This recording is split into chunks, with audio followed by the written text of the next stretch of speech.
सभी को मंजू पंत का नमस्कार।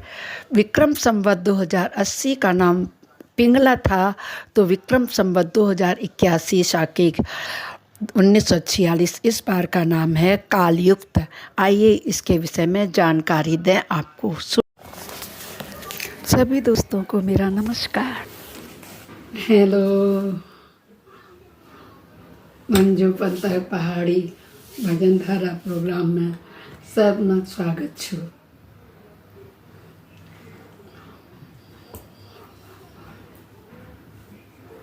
नया अप्रैल 2024 हमार हिंदू सनातनी धर्म का नया साल शुरू होता है। तो इस नए साल की मैं सभी को बहुत बहुत शुभकामनाएं देती हूँ।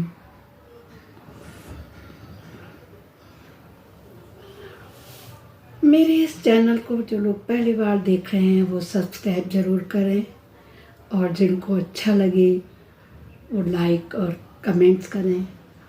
मैं इसमें आप लोगों को बताना चाहूँगी कि ये जो सन 2024 और 25 है, ये विक्रम संवत 2081 है और शाके 1946। इस संवत्सर का नाम पड़ा है कालयुक्त। कालयुक्त संवत्सर के विषय में वर्षपति कौन है? भौमदेव।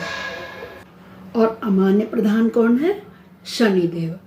ये दोनों आपस में मिलकर के ही पूरा वर्ष को चलाएंगे। मकर राशि, कुंभ राशि, मीन राशि में शनिदेव रहेंगे जो बहुत त्रास देंगे। वहीं पर राहु और केतु मीन और कन्या राशि में रहेंगे। किंतु पूजा पाठ, हवन, यज्ञ आदि करने से इन सभी कष्टों से मोक्ष मिल सकता है, इनमें कमी आ सकती है। सभी दिन शुभ और फलदायी होंगे। कल 9 अप्रैल का दिन संवत्सर प्रतिपदा पड़ुआ कहलाती है। इस दिन से हमारी चैत्र राम नवरात्रियां जिनको कहते हैं वो प्रारंभ होती है। यूँ तो हम नवरात्रि में नव दुर्गा का स्मरण मात्र करते हैं। तो उधर शारदीय जो नवरात्रियां होती हैं उसमें माँ दुर्गा की स्तुति की जाती है, और दुर्गा अष्टमी को उनकी पूजा पाठ का, नौ दुर्गाओं की पूजा कर कन्याओं को खिला के उनको विसर्जित किया जाता है। इस नवरात्रि में राम जन्म होता है, इसलिए 9 दिन 9 दुर्गा के रूपों को पूजा करके रामनवमी के दिन श्री राम का जन्म दिवस मना के उनका पूजा पाठ किया जाता है। इन नवरात्रियों के 9 दिनों में माँ के विभिन्न रूपों का पूजन किया जाता है।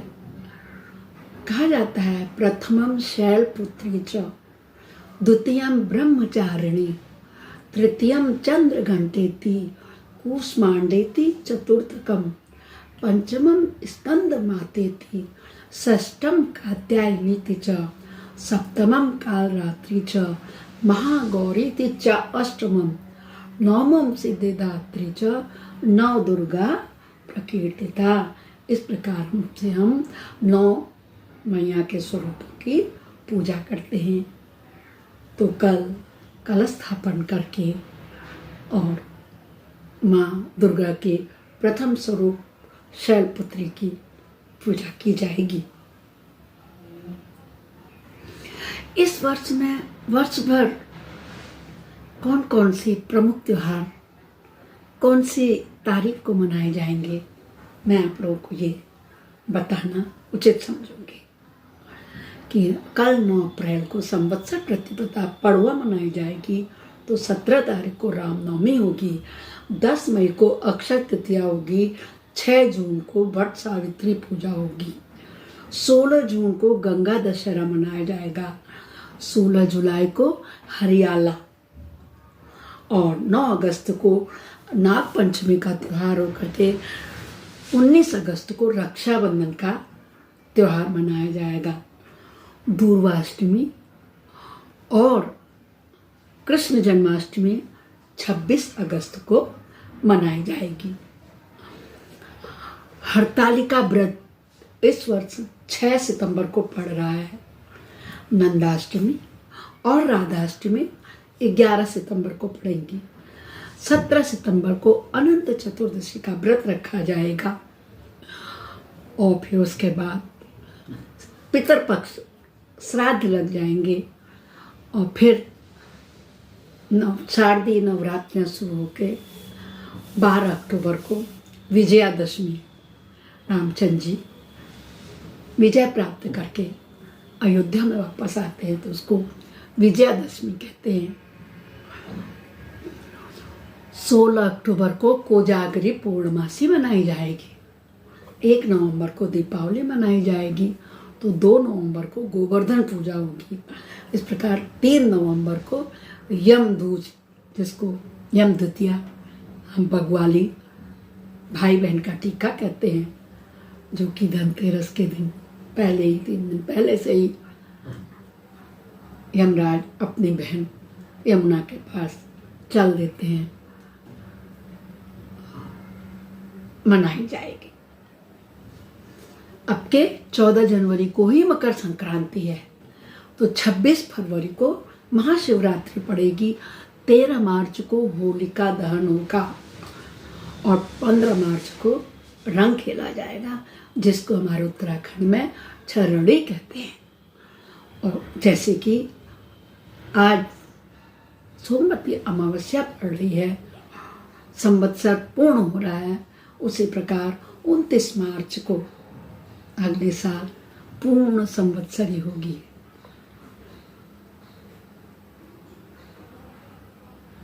दोस्तों, सोमवती अमावस्या साल में कभी कभी पड़ती है, जिसका बहुत महत्व है। इस दिन मौन रहकर जो मौन व्रत करते हैं उनको बहुत से फलों की प्राप्ति होती है। बहुत सी महिलाएं इस व्रत को आज के दिन से उठाती हैं तो उनको ध्यान रखना चाहिए कि पहला व्रत उठाने के लिए मायके से सामान आना चाहिए, तब व्रत को शुरुआत करें। सोमवती अमावस्या में पीपल के वृक्ष की पूजा की जाती है। पीपल के वृक्ष में फल, पुष्प, जल आदि चढ़ा के पूजन करने से बहुत सुख की प्राप्ति होती है। शंकर जी में जल चढ़ाना चाहिए क्योंकि यह सोमवार को पड़ती है, इसलिए इसका नाम सोमवती अमावस्या है। हाँ तो बहनों, आज मैं आपको बताना चाहूँगी कि जैसे आप लोग सभी जानते हैं कि हमारी कितनी राशियाँ होती हैं, 12 राशियाँ होती हैं। इनका एक क्रम, यदि आप लोगों को नहीं पता है तो मैं आप लोगों को रिपीट करती हूँ। पहली राशि होती है मेघ राशि, दूसरी राशि होती है वृक राशि, तीसरी राशि होती है मिथुन राशि और चौथी राशि होती है कर्क राशि और 5वीं राशि होती है सिंह राशि, 6ठी राशि होती है कन्या राशि, 7वीं राशि होती है तुला राशि, 8वीं राशि होती है वृश्चिक राशि, 9वीं राशि होती है धनु राशि, 10वीं राशि होती है मकर राशि, 11वीं राशि होती है कुंभ राशि और 12वीं राशि होती है मीन राशि। इस प्रकार हम लोगों का जो नाम जिस दिन जिस समय हमने जब जन्म लिया होता है तब उस समय जो ग्रह नक्षत्र पढ़ते हैं तो पंडित जी उस हिसाब से हमारा नाम रखते हैं।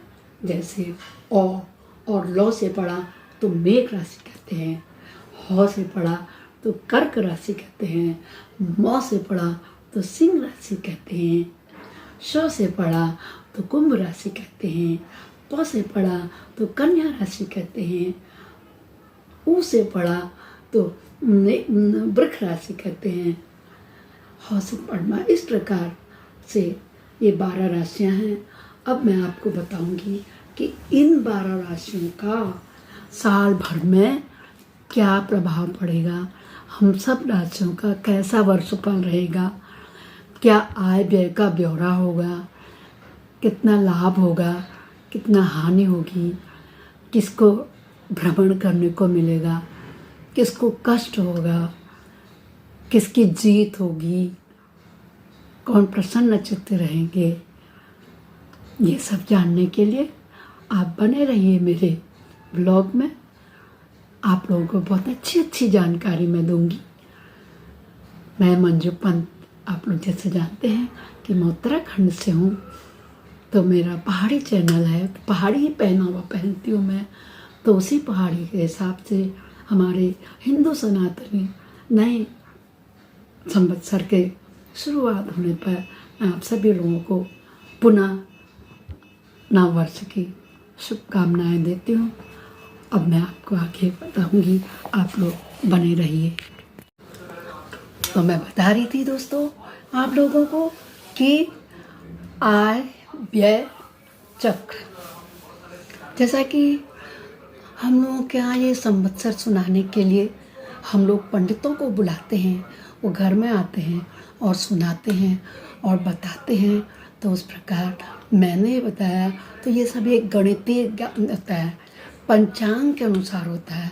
तो वो मैं अपने इस ब्लॉग के द्वारा आप सभी को दे रही हूँ, बहुत सोच समझ के। यदि आपका मिस्टेक से छूट जाता है तो आप रिपीट करके इस ब्लॉग को देखिए, इसको समझने की कोशिश कीजिए। बहुत अच्छे से गणितीय ज्ञान है, इसलिए मुझको भी सोच समझ के इसमें से देख करके ही और आप लोगों को सही सही ज्ञान देना पड़ेगा। मैं आपको बताऊंगी कि एक तो मैंने आपको बताई राशि, अब दूसरा बताऊंगी मैं उनकी कितनी इनकम है, तो वो कितना खर्च करेंगे और उसका फल क्या होगा। पहली राशि मैंने आप लोगों को कौन सी बताई थी, किसको याद है? अपने मन में देखिए, मेघ राशि बताई थी ना।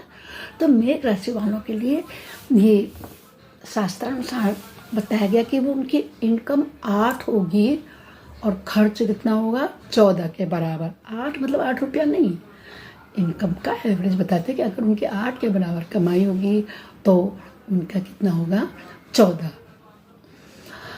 दूसरी राशि मैंने आपको बताई थी कि वृक राशि होती है। जो वृक राशि है उनकी अगर कमाई 2 है तो उनका खर्चा होगा 8। उनका फल में क्या होगा, किंतु फल उनको लाभ ही होगा। जैसे कि मेघ राशि वालों को लोकापवाद मिलेगा, अपवाद मिल सकता है उनको, है ना, कि लोकापवाद मिल सकता है। और मगर ये जो वृक राशि वाले हैं उनको लाभ ही होना है। तीसरी राशि मैंने आपको बताई थी मिथुन राशि। मिथुन राशि वालों की 5 कमाई है तो 5 ही खर्च, यानी वो जितना कमाएंगे उतना खर्च कर देंगे, उसके बावजूद भी उनको लाभ होने वाला है। अच्छी तरह आप नोट करते जाइए, रिपीट करके आप इसको देखते जाइए। अब मैंने आपको बताई चौथी राशि है कर्क राशि, जो मेरी भी कर्क राशि है। मैं आपको बताना चाहती हूँ, कर्क राशि में शास्त्रानुसार पंडितों ने लिखा है कि यदि 14 कमाई होगी तो वो 2 के बराबर खर्च करेंगे और क्या होगी, उनकी विजय होगी। ये पंचांग कह रहा है, जिसको हमारे उत्तराखंड में पतड़ा कहते हैं। इसके अनुसार गणितीय शास्त्रीय ज्योतिष आचार्य के अनुसार अगर कर्क राशि वालों की 14 के बराबर कमाई होती है तो वो 2 के बराबर खर्च करेंगे, उनकी विजय होगी। अब 5वीं राशि क्या होती है दोस्तों, मैंने बताया था आपको सिंह राशि। सिंह राशि क्या करेंगे, 2 उनकी कमाई होगी मगर खर्चा होगा 14 के बराबर, यानी कर्क और सिंह राशि का अपोजिट में है। मगर क्या होगा, सिंह राशि की भी विजय है। वर्षफल कैसा रहेगा, विजय में रहेगा। मैंने आपको बताया था छठी राशि होती है कन्या राशि। जिनका नाम पस होता है उनकी राशि होती है कन्या। और उनका क्या है, अगर उनकी साल भर की इनकम 5 है तो उनका 5 ही खर्च होगा। समझ रहे हैं? जिनका नाम प से है उनकी कन्या राशि होती है तो 5 ही बराबर की उनकी कमाई है तो 5 ही खर्च होगा, किंतु उनको लाभ की प्राप्ति होगी। अब मैंने आपको 7वीं राशि बताई थी, तुला राशि। तुला राशि का क्या है कि 2 के बराबर अगर उनकी इनकम है तो 8 के बराबर उनका खर्चा होगा। इतना होने पर भी उनको लाभ की प्राप्ति होगी। इस पंचांग के अनुसार कहा गया है 9वीं राशि कौन सी होती है, धनु राशि। मैंने आपको बताया था कि धनु राशि जो है वो 11 के बराबर कमाई उसकी होगी तो वो खर्च करेंगे 5 के बराबर। माना कि उनके वर्ष भर की कमाई 11 के बराबर है तो उनकी खर्च होगा 5 के बराबर, और उनका क्या होगा, व्यय होगा 5 के बराबर, तो उनको विजय की प्राप्ति होगी। ये थी 9वीं राशि धनु राशि। अब मैंने आपको शायद 8वीं राशि नहीं बताई। 8वीं राशि बीच में छूट गई है। 8वीं राशि होती है वृश्चिक राशि, जिनका नाम 9 से होता है। 9 वृश्चिक राशि का आय जो है, अगर इनकम 8 है तो खर्चा 14 है। तो जैसे मेघ राशि का था तो उसी प्रकार से उनको लोकापवाद की संभावना है। लोकापवाद का संधि विच्छेद लोक अपवाद, पूजा पाठ से जो कि शुभ फलदायी हो सकता है। 10वीं राशि होती है मकर राशि। अब मकर राशि का क्या है, अगर उनकी कमाई 14 है तो उनका खर्च भी 14 के बराबर होगा। ये आय और व्यय का ब्यौरा बता रही हूँ मैं आपको। आय 14 है तो व्यय भी 14 होगा, और उसका फल क्या होगा, उनको क्या मिलेगा। मकर राशि वालों में है कि थोड़ा क्लेश की संभावना। आप लोग समझ गए, क्लेश माने कला, क्लेश, कष्ट। अब देखिए 11वीं राशि जो होती है, मैंने आपको बताया था अभी पहले इसी ब्लॉग में, 11वीं राशि होती है कुंभ राशि। कुंभ राशि की अगर 14 कमाई है तो 14 ही खर्चा।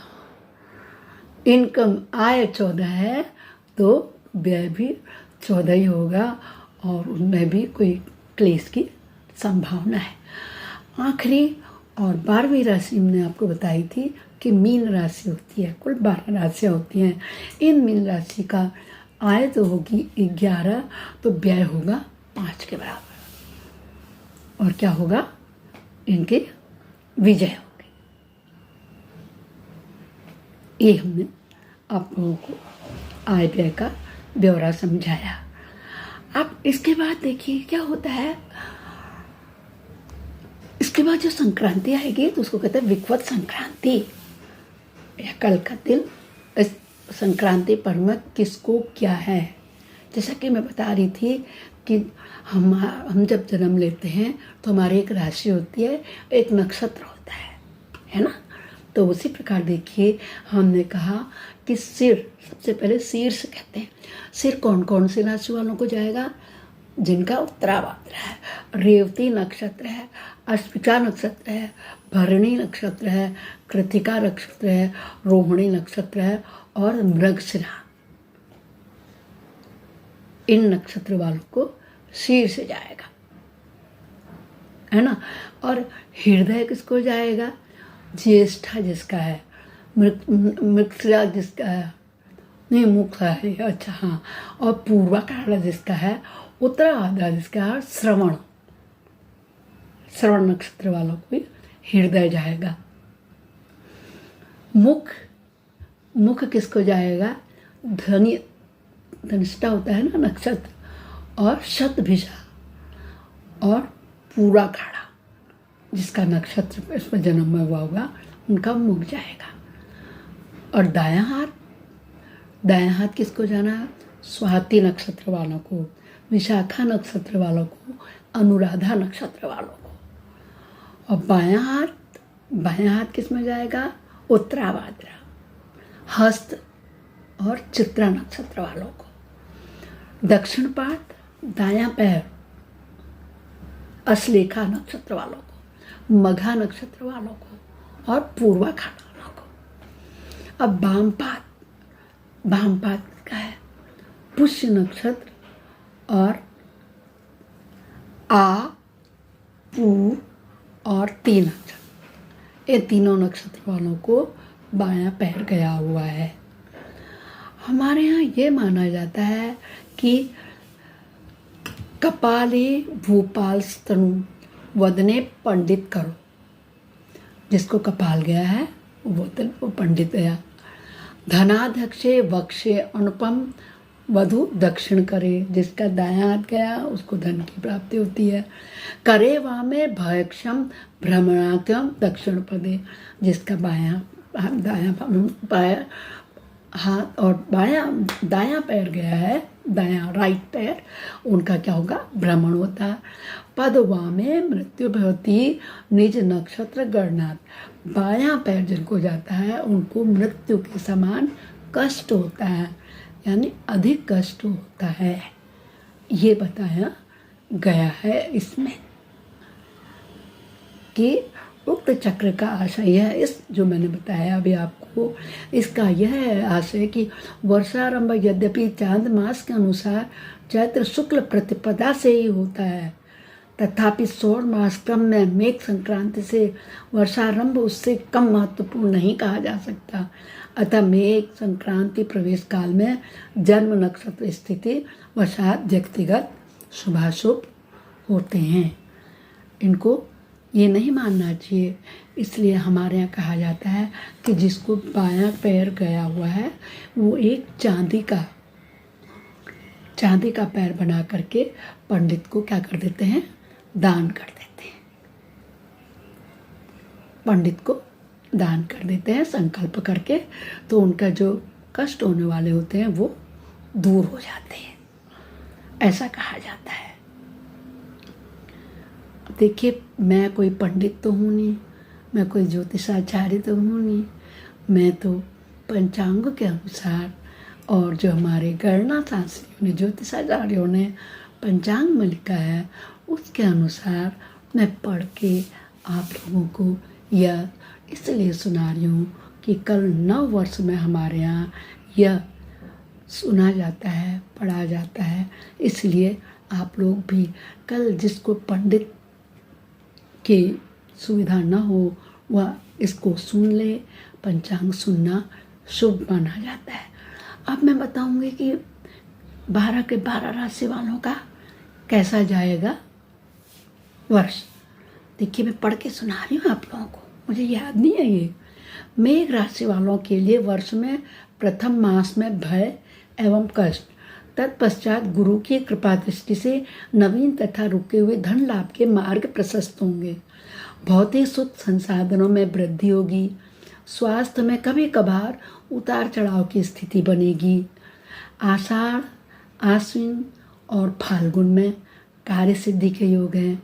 शनि एवं राहु के अशुभ फलों में न्यूनता के लिए क्या करना चाहिए हमें कि ये ना हो तो हमें जप दान करना चाहिए, इससे ये हमें परेशानी का सामना नहीं करना पड़ेगा। दूसरी राशि वृक्ष राशि वालों के लिए बताया है कि वृक्ष राशि वालों का वर्ष सामान्य रूप से क्या होगा,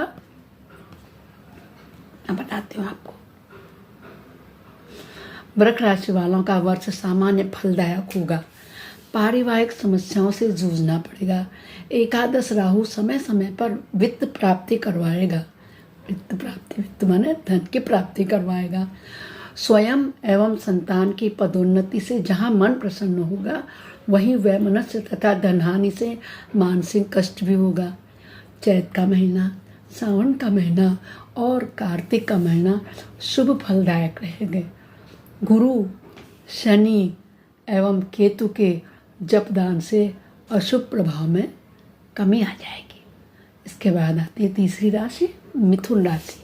मैं आप लोगों को मिथुन राशि के विषय में बताना चाहती हूँ कि मिथुन राशि वालों को वर्ष में मिले जुले फलों की प्राप्ति होगी।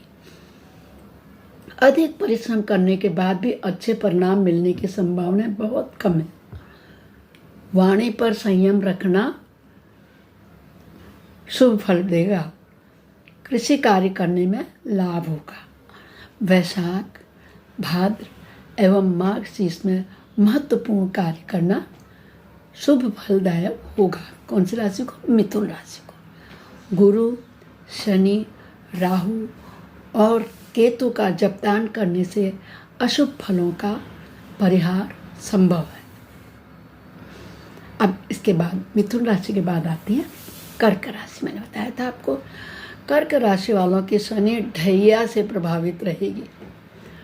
शनि राशि जो चलता है हम लोगों की राशियों में तो 7.5 साल का रहता है, कहीं 2.5 साल के होता है, कहीं 7.5 साल के, कहते हैं 7.5 ही आई है इसको, तो ये 2.5 साल का प्रभाव रहता है कि परिश्रम के अनुरूप फल प्राप्ति में संदेह प्रायः वर्ष भर बना रहेगा। दुर्घटनाएं एवं शत्रु प्रबल रहेंगे। भवन तथा भूमि में निवेश करना शुभ रहेगा। विद्यार्थियों को वर्ष में अच्छे परिणाम मिलेंगे।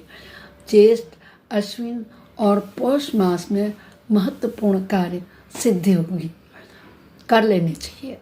शनि और राहु का जपदान करने से अशुभ फलों का परिहार होगा।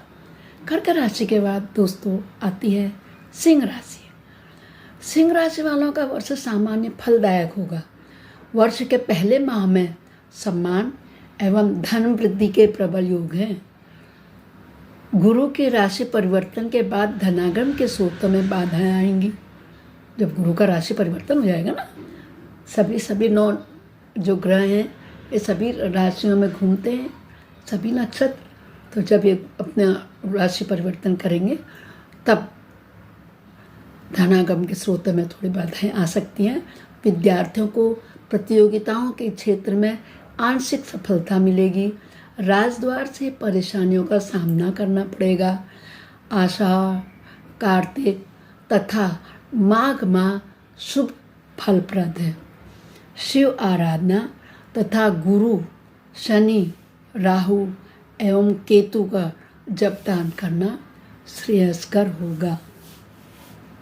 तो ये सब जो मैं इसलिए पढ़ रही हूँ कि ये सब दान आप कल संवत्सर में और विघ्वत संक्रांति पर अवश्य करिएगा। सिंह राशि के बाद दोस्तों आती है कन्या राशि, जिनका नाम पौष होता है, उनको कहते हैं कन्या राशि। कन्या राशि वालों का यह वर्ष यश तथा सम्मान में वृद्धि कारक है। धनागम के नए स्रोत उत्पन्न होंगे और पुराने रुके हुए धन की भी प्राप्ति होगी। भौतिक सुख संसाधनों में वृद्धि होगी। पुलिस अथवा सेना में कार्यरत व्यक्तियों को प्रोन्नति के अवसर मिलेंगे। श्रावण, माघशीर्ष और फाल्गुन मास शुभ फलप्रदायक होगा। राहु और केतु के जपदान तथा हनुमान जी की आराधना करने से अशुभ फलों में न्यूनता आएगी। कन्या राशि के बाद दोस्तों आती है तुला राशि। तुला राशि यानी जिनका नाम रौ से शुरू होता है उनको कहते हैं तुला राशि। देखिए, तुला राशि वालों को वर्ष के प्रथम मास में सम्मान एवं यश की प्राप्ति होगी। संतान को कष्ट होगा। यद्यपि धनागम के नए स्रोत बनेंगे परंतु धनागम में रुकावटें भी उत्पन्न होंगी। वर्ष में प्रायः उतार चढ़ाव की स्थिति बनी रहेगी। भाद्रपद, पौष तथा चैत मासों में महत्वपूर्ण कार्य सिद्ध कर लेने चाहिए। किन्ने? तुला राशि वालों ने। गुरु, शनि, केतु का जपदान एवं शिव आराधना करने से अशुभ फलों में न्यूनता आएगी। इसके बाद आती है वृश्चिक राशि। वृश्चिक राशि वालों के लिए क्या लिखा है ज्योतिषाचार्य जी ने, देखिए, मैं भास्करानंद नोनी जी के पंचांग के अनुसार आप लोगों को वर्ष पढ़कर बता रही हूँ। वृश्चिक राशि वालों का वर्ष शनि की ढैया से प्रायः वर्ष भर प्रभावित रहेगा। शनि की ढैया कर्क राशि में भी और वृश्चिक राशि में भी। चल अचल संपत्ति में निवेश करना अच्छा रहेगा। यश एवं सम्मान की दृष्टि से वर्ष शुभ रहेगा। शत्रु प्रबल होंगे, परंतु स्वयं परास्त भी हो जाएंगे। वैशाख, आश्विन एवं माघ मास शुभ फलदायक है। शनि और राहु का जप दान तथा हनुमान जी की आराधना शुभ फल प्रदान करेगी। इसके बाद आती है धनु राशि। धनु राशि वालों का वर्ष में पहले माह में सुख संसाधनों में वृद्धि रहेगी। तत्पश्चात शोक एवं कष्ट प्राय वर्ष भर ही रहेगा। शत्रु बाधा और अप्रिय घटनाएं प्रभावी रहेंगी। आर्थिक स्थिति अच्छी रहेगी। नए कार्यों में बाधाएं उत्पन्न रहेंगी। जेठ, कार्तिक, फाल्गुन मास में महत्वपूर्ण कार्य सिद्ध कर लें। गुरु, राहु और केतु का जप दान तथा शिव आराधना से अशुभ फलों में न्यूनता आएगी। अब इसके बाद आती है मकर राशि, जिनका नाम जौ से होता है, उनको मकर राशि होती है। देखिए, मकर राशि वाले शनि के 7.5 के प्रभाव से 29 मार्च 2025 तक प्रभावित रहेंगे। अभी मैंने बताया था शनि की दशा जो होती है, एक तो 2.5 साल की होती है, ढैया कहते हैं जिसे, और 7.5 साल की होती है तो 7.5 ही कहते हैं। ये मकर राशि वालों का है। इसमें क्या होता है, धन हानि, दुर्घटनाएं, मानसिक तनाव होने की संभावना प्रायः वर्ष भर बनी रहेगी। दोस्तों, इसको सुन के हमें परेशान नहीं होना चाहिए।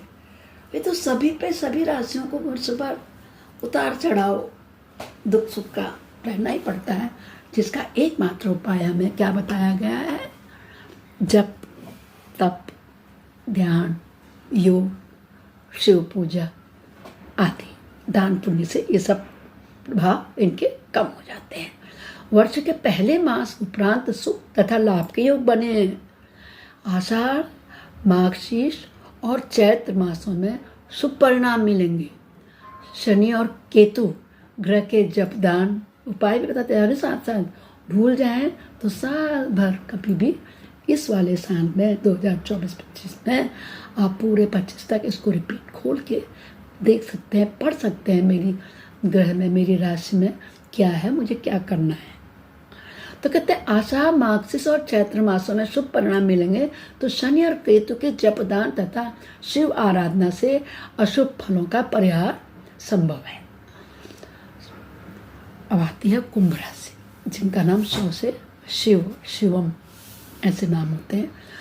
तो शिवम राशि वालों को, कुंभ राशि वालों का वर्ष सामान्य फलदायक रहेगा। प्रियजनों से दूरी बढ़ेगी। आर्थिक, मानसिक एवं शारीरिक कष्ट प्रायः वर्ष भर बने रहेगा। अकारण भ्रमण कार्यक्रम तथा शत्रु बाधा से मन व्यथित रहेगा। जमीन, जायदाद तथा भवन में निवेश करना अच्छा रहेगा। वैशाख, सावन और पौष माह में महत्वपूर्ण कार्य सिद्ध कर लें। गुरु, शनि, राहु और केतु का जपदान एवं हनुमान जी की आराधना करने से अशुभ फलों से न्यूनता मिलती है। मैंने बताया ना दोस्तों कि आपको भूल जाए तो आप महीने महीने में किसी समय इसको देख करके वर्ष फल से अपने उस प्रकार के जपदान पूजा कर सकते हैं कि कौन सा कष्ट होना है।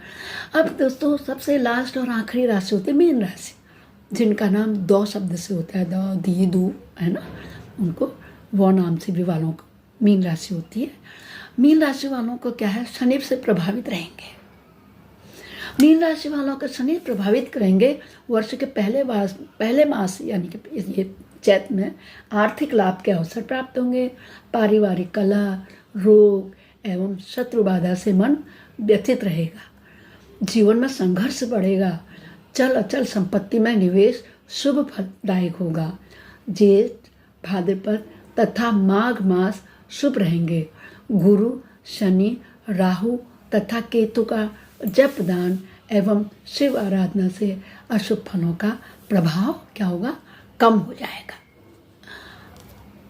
तो दोस्तों, देखा आपने, मैंने आपको नया कल जो संवत्सर आ रहा है उसका शुभ अशुभ फल, वर्ष भर का फल, राशियों के नाम, नक्षत्रों के नाम, आय व्यय का ब्यौरा और वर्ष भर के त्योहारों से, प्रमुख त्योहार से आप लोगों को अपने इस तुच्छ वाणी से अवगत कराया।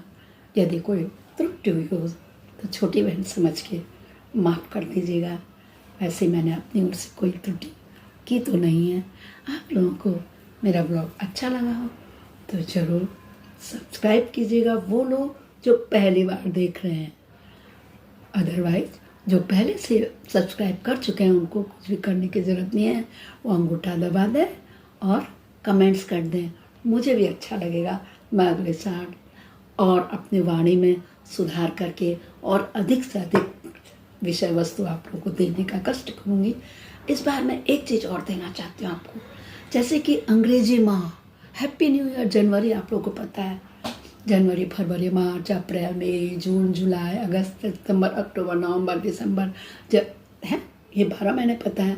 इस प्रकार जब मैंने अभी आपको बताया कि ज्येष्ठ मास, पौष माह, मूस माह, तो वो भी हमारे ये हिंदू महीनों के नाम हैं जो कि मैं आप लोगों को अवगत कराना चाहती हूँ। पहला महीना जो कल से शुरू हो रहा, नया साल, नव संवत्सर, मैंने आपको बताया कि क्या हो रहा, 2081 और शाके 1946, सन 2024 और 25। तो हम कहेंगे 12 महीनों के नाम बता रहे हैं मैं, जनवरी फरवरी से जैसे होता है। तो यह है चैत, बैसाख, जेठ, आषाढ़, सावन, भादो, क्वार, कार्तिक, अगन, पूस, माघ, फाल्गुन। देखा 12 महीने हो गए।